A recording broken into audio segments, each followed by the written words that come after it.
Chennai Alandur metro rail நிலையம் அருகே GST சாலையில் வடபழனி நோக்கி இருசக்கர வாகனத்தில் ஹெல்மெட் அணியாமல் அதிவேகமாக சென்ற நபர் சாலையில் உள்ள சென்டர்மீடியன் தடுப்புச் சுவரில் மோதி உயிரிழந்தார். பின்னால் அமர்ந்திருந்த நபரும் ஹெல்மெட் அணியாததால் தலையில் காயமடைந்து உயிருக்கு ஆபத்தான நிலையில் ராயப்பேட்டை அரசு மருத்துவமனையில் அனுமதிக்கப்பட்டிருக்கிறார். இருவரும் யார் என்பது தெரியவில்லை என்றும் அவர்களை பற்றி விசாரித்து வருவதாகவும் போலீசார் தெரிவித்தனர்.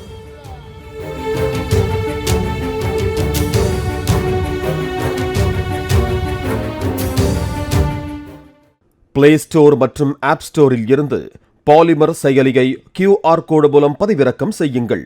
செய்திகளை உடனுக்குடன் பெறுங்கள்.